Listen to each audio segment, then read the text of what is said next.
listen closely. This is going to sting, but only because it's true.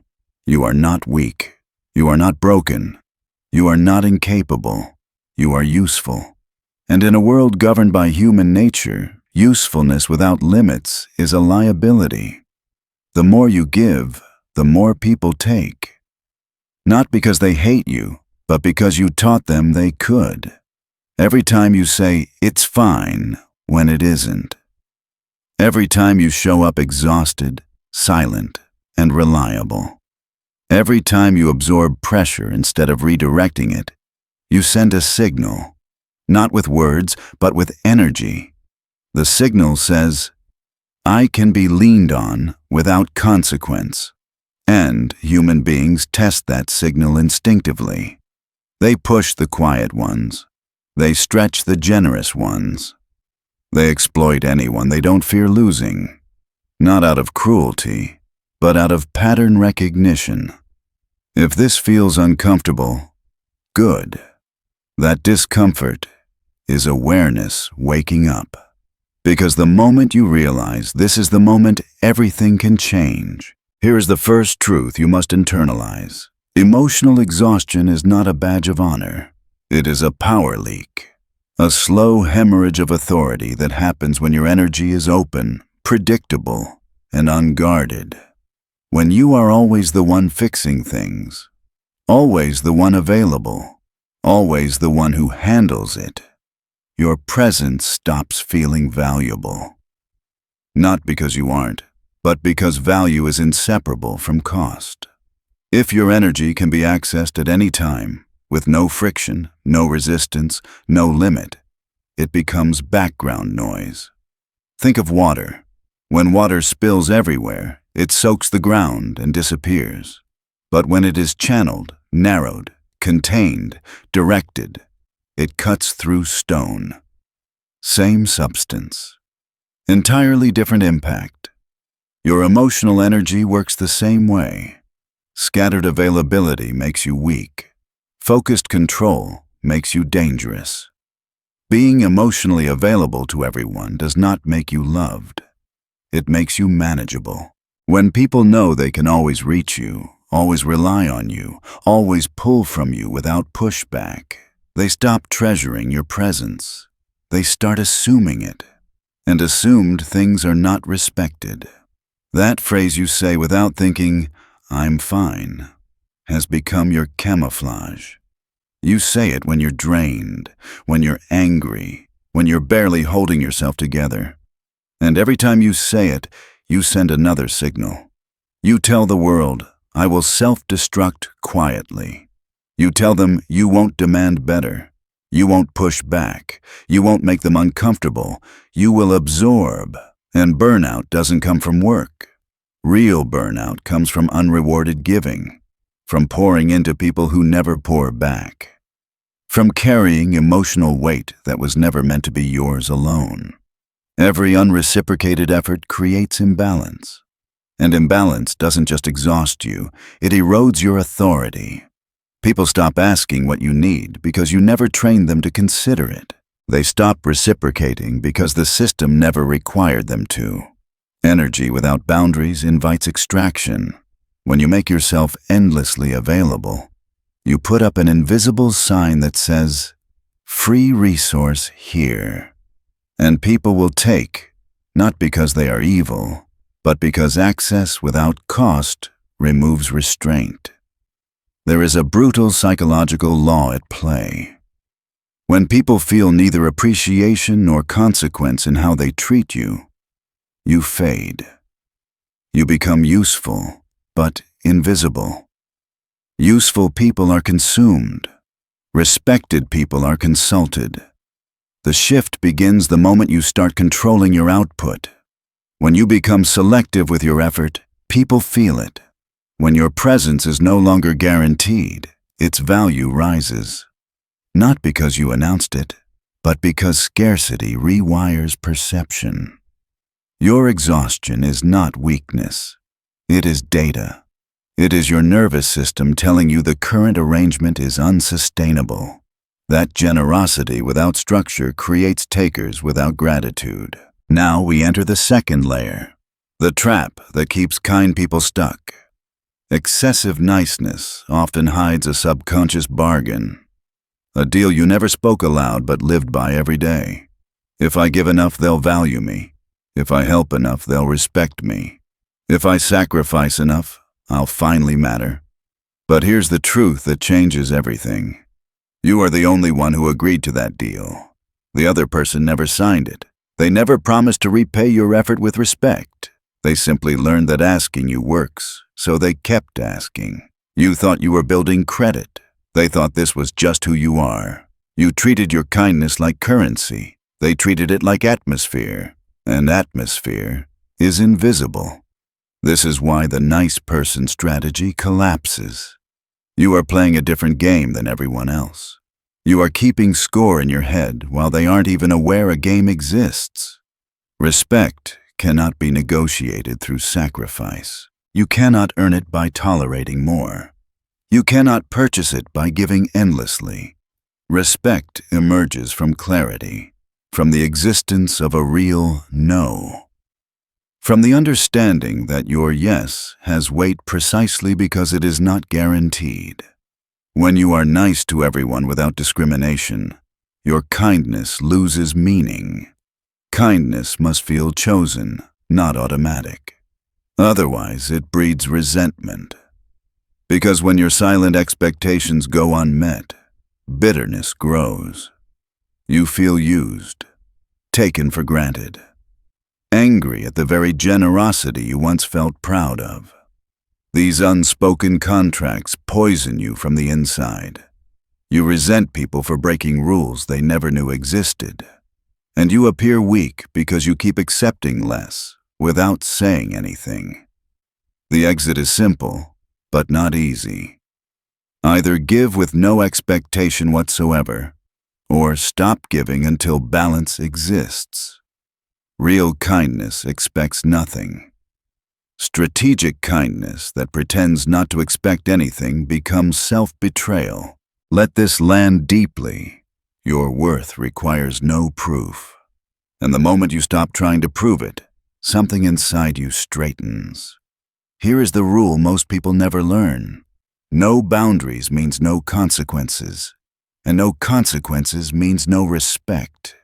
People will test you, always, not because they're malicious, not even because they're conscious of it. They test because human beings probe limits the way water probes cracks. We push to understand structure.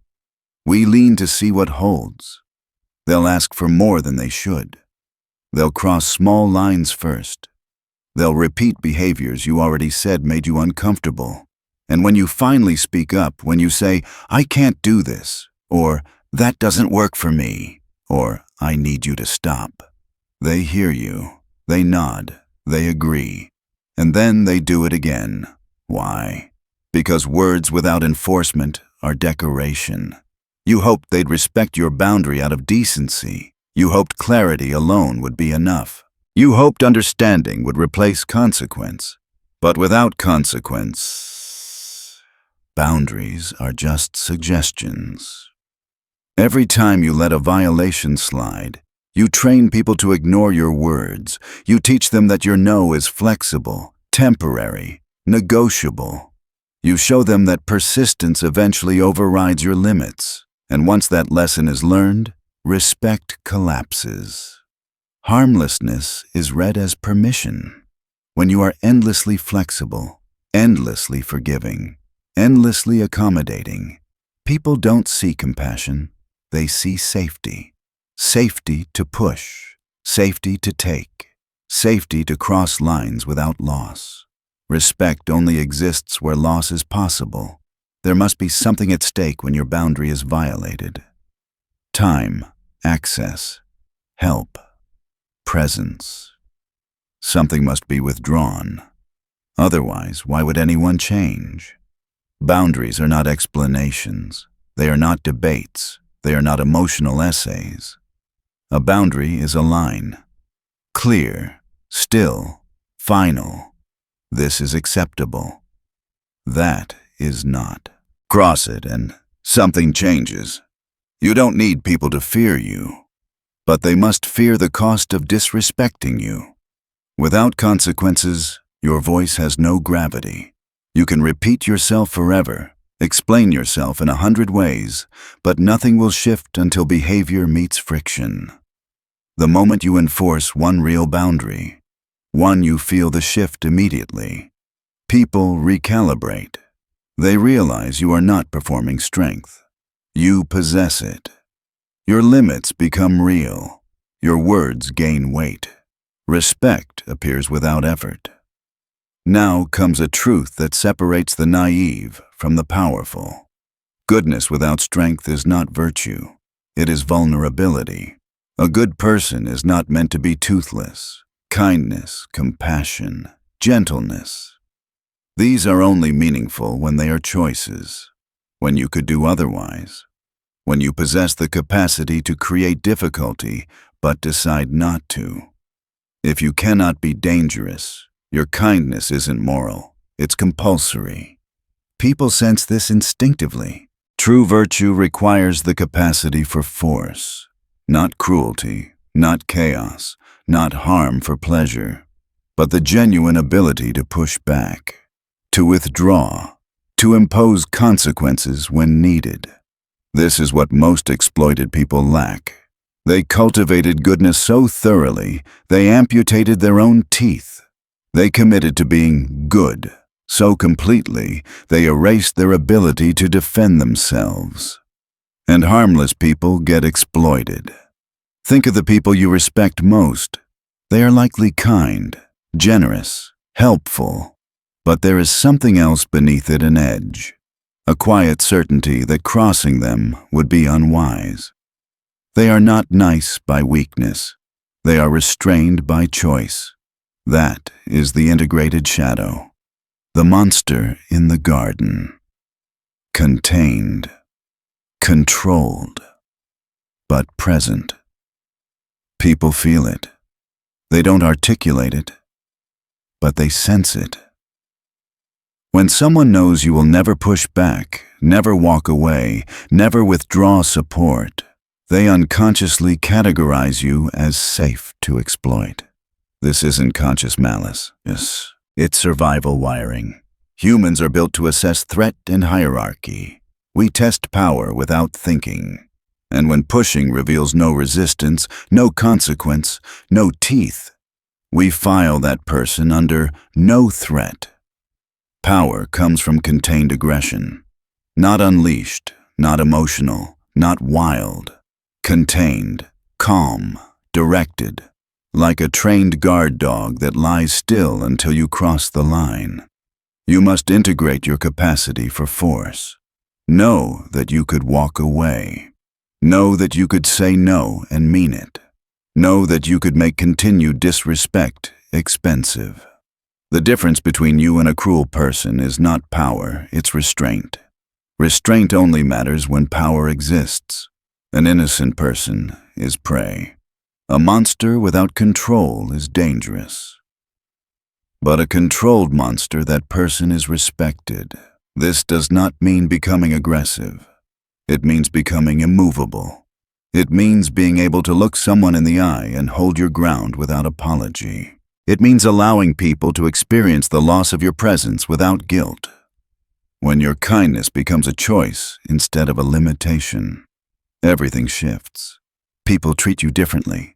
They value your generosity because it is no longer guaranteed. They sense the steel beneath the softness. The moment you stop being harmless, you become powerful not to hurt, but to protect. And protection is the foundation of respect.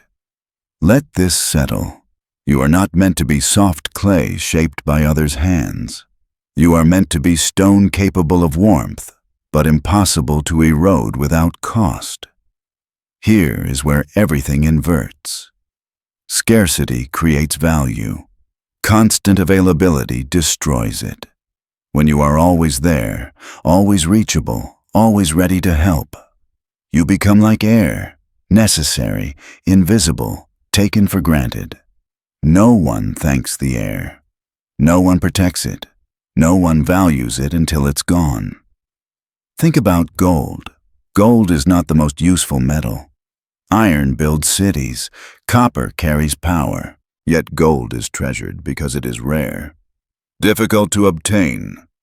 Limited. Same substance logic applies to you. Water in a desert is priceless.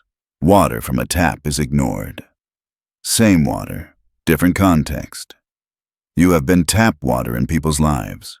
Always flowing, always accessible, always on call, and so you are treated accordingly, as something that requires no appreciation because it requires no effort to access. Scarcity rewires perception. The moment your time is no longer guaranteed, your presence changes meaning. When people must consider whether you'll say yes, they begin to respect the cost of asking. This is not manipulation.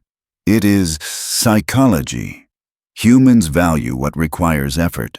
We chase what feels limited. We respect what costs us something. Pulling back doesn't make you cruel. It makes you legible. When you stop being constantly available, something fascinating happens. People notice the absence before they ever appreciated the presence. Their mind fills the gap. Curiosity replaces entitlement. Where did you go? Why aren't you responding? What changed? Suddenly, you are interesting again. This applies to your time, your attention, your energy, your help. The moment you stop distributing these freely, they acquire weight. You cannot be endlessly accessible and highly valued. Human psychology doesn't allow it. Abundance is ignored. Rarity is pursued. This is why limited editions sell, why hard-to-reach people are respected, why the one who pulls back controls the frame. Guarding your time is not selfish. It is strategic investment. You are acknowledging a simple truth. Your energy is finite, and not everyone deserves access to it. What costs nothing is treated as nothing. Help offered too quickly is rarely appreciated. Presence given without friction is wasted in perception. But introduce delay, introduce uncertainty, introduce selectivity, and watch how quickly value returns. Now we enter one of the most underestimated forms of power. Silence. Silence. Withdrawal. Non-reaction. The less you speak, the more weight your words carry. Every explanation weakens authority. Every justification invites negotiation. Every defense signals uncertainty. Real power does not explain itself. It decides. Think of people who command rooms. They don't narrate their choices. They don't argue for permission. When they speak, it lands because it's rare. Over-explaining is a request for approval disguised as reason. When you say no and immediately justify it, you turn your boundary into a debate. Now they can pick apart your logic, hunt for exceptions, apply pressure. Silence collapses that dynamic. Say no. Stop talking. The quiet that follows will feel uncomfortable, especially for you. That discomfort is the old conditioning trying to pull you back into compliance. But stay silent. Watch what happens. They fidget. They push. They try to bait you into explaining. And if you don't, the power shifts. Silence creates a vacuum. And people rush to fill it, revealing more than they ever intended. When you don't react to manipulation, guilt, or pressure, there is nothing to push against. It's like punching air. All their force collapses inward. Withdrawal flips dominance instantly. When someone is used to your engagement and you remove it calmly, quietly, without drama, the hierarchy changes. They realize their usual tools no longer work. They can't guilt you. They can't wear you down. They can't negotiate with silence. Power speaks least. The strongest presence in any room is often the quietest, not because they lack words, but because they understand restraint. You do not owe explanations for your boundaries. You do not owe comfort with your decisions. You do not owe access to your reasoning. State what is, then let the silence do the work. Now comes emotional autonomy, the axis everything turns on. As long as someone can move you emotionally, they can move you behaviorally. If guilt works on you, you are controllable. If anger rattles you, you are controllable. If disappointment bends you, you are controllable. Emotional autonomy means you stop managing other people's feelings. You stop twisting yourself into shapes to keep them comfortable. You stop sacrificing your peace to stabilize their moods. Here is the hard truth. You cannot control how anyone feels, ever. You can perform behaviors you hope will influence emotion, but that is not control. That is submission. People use emotions as tools. Guilt to make you comply, anger to make you retreat, disappointment to make you overextend. These tools only work if you let them. Neutrality breaks the mechanism. When someone tries to provoke you and you respond with calm neutrality, no defense, no heat, no emotion, you starve the system. Manipulation feeds on reaction. Without it, it dies. You don't need to be cold. You need to be selective. Warmth becomes meaningful when it is not automatic. Emotional energy becomes powerful when it is protected. If they can't move you emotionally, they can't control you. And when that realization lands, when people feel they no longer have leverage, their behavior changes. They either rise to meet your standards, or they drift away. Both outcomes are victories. Because from this point forward, your energy is no longer public property. Now we strip away one of the biggest lies ever sold to you. Aggression is not violence. Violence is chaos destruction without direction. Aggression is forward force. It is the energy that says, this line exists, and it will not be crossed. Without aggression, boundaries collapse into suggestions. A boundary whispered is a boundary ignored. When effective people say no, there is no confusion, no softness to test, no opening to exploit. Not because they are loud, but because they are certain. That certainty is controlled aggression. Not shouting, not threatening, not posturing. Stillness with weight.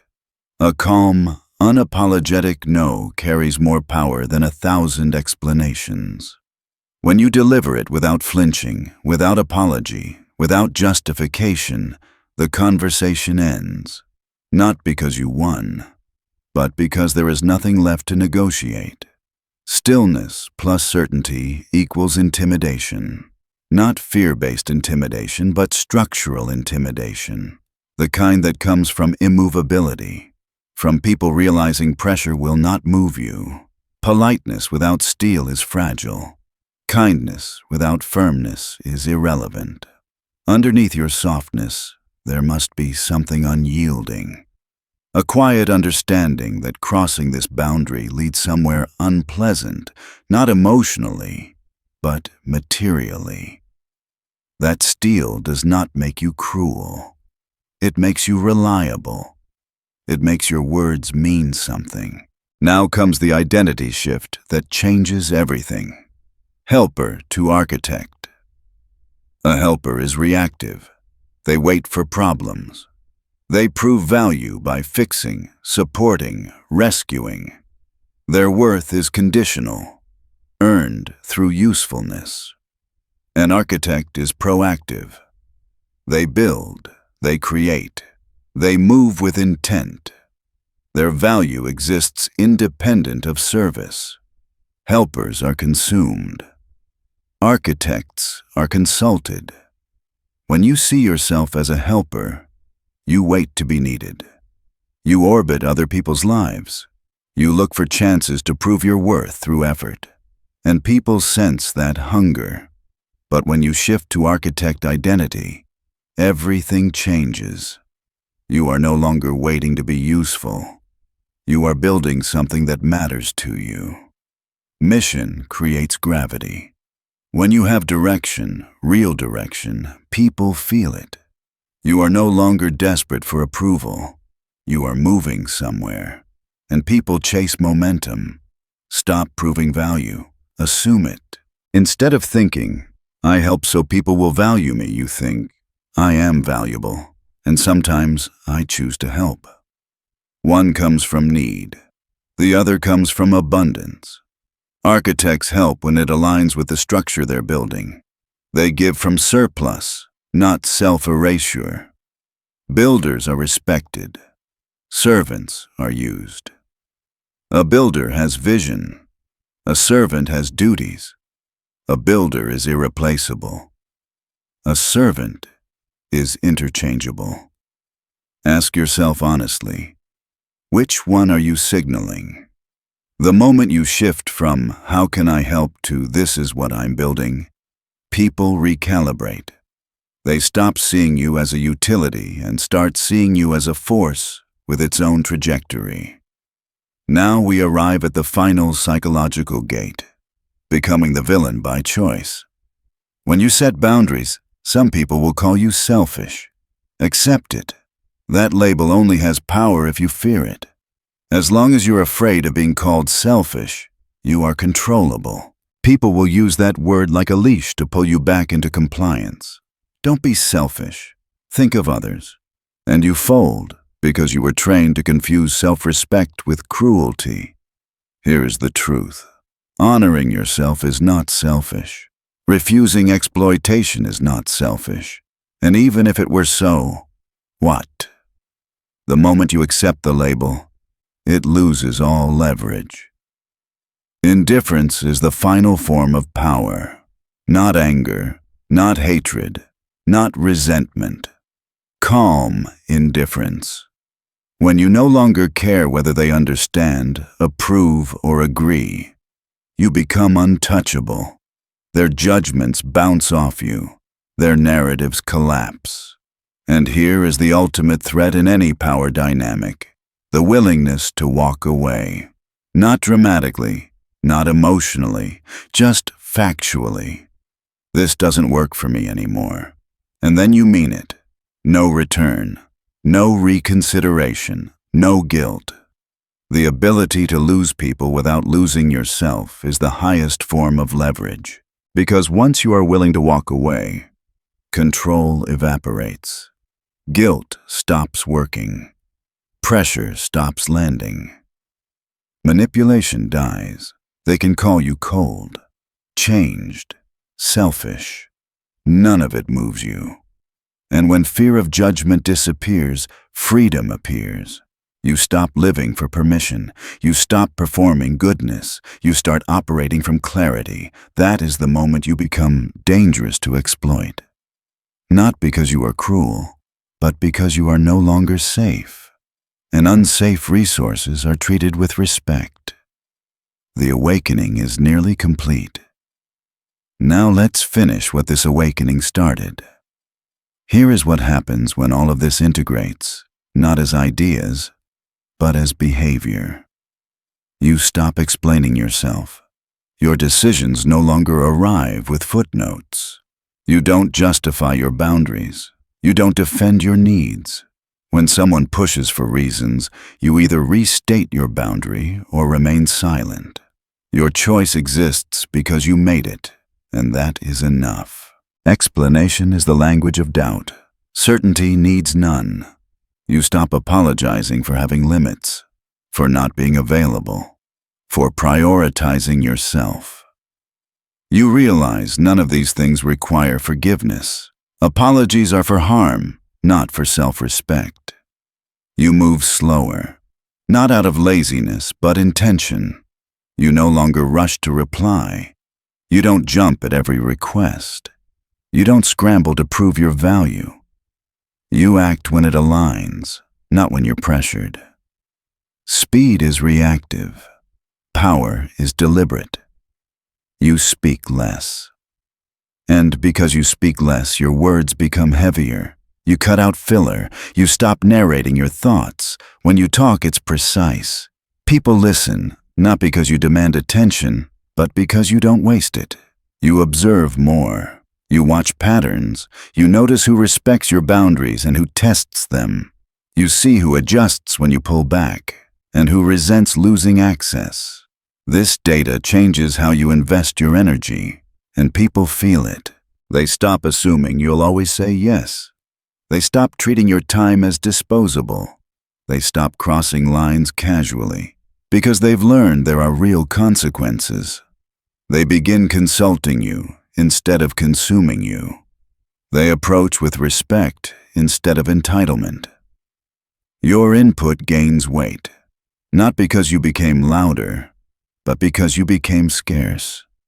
You are no longer harmless, but you are controlled. You have teeth, but you choose when to show them. You have power, but you use it with precision. You are capable of walking away, and that knowledge alone reshapes every interaction. The moment people sense you are not afraid to lose them, they stop testing how much they can take.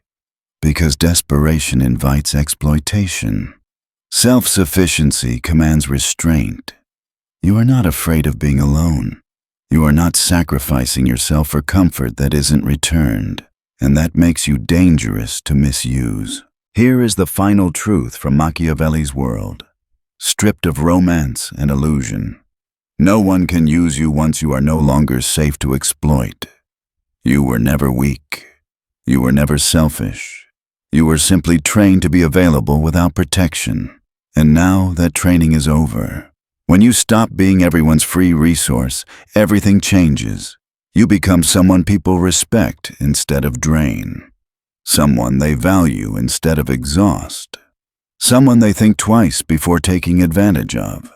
Not because you turned cruel, not because you turned cold, but because you demonstrated through consistent action that access to you has a cost. And costs create caution. This is the paradox. When you honor yourself first, others either rise or remove themselves. Both outcomes are clarity. You don't chase respect anymore, you embody it. You don't ask to be treated better, you require it by the way you move. Your presence becomes intentional. Your absence becomes loud. Your silence becomes decisive. And here is the awakening moment. Let it land fully. You were never meant to be endlessly kind. You were meant to be selectively powerful. Kindness without power makes you prey. Power without restraint makes you dangerous. But power restrained by clarity, that makes you sovereign. You are not here to be used. You are not here to be consumed. You are here to build a life that cannot be accessed without respect. And once you do, the world adjusts. Because human nature always does. This is where it all comes together. Not as theory, not as motivation, but as a permanent shift in how you move through the world. From this point forward, you are no longer operating from habit. You are operating from awareness. And awareness changes behavior without effort. You no longer wake up asking how to be liked. You wake up asking what deserves your energy. You no longer measure your value by how useful you are to others. You measure it by how aligned you are with yourself.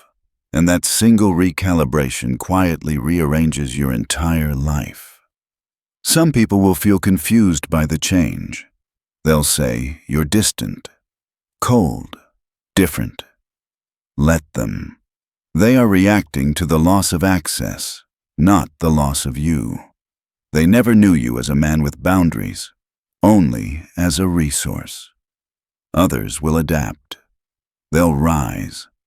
They'll meet you with respect because now respect is the only language that works. And a few will disappear. That's not loss. That's filtration.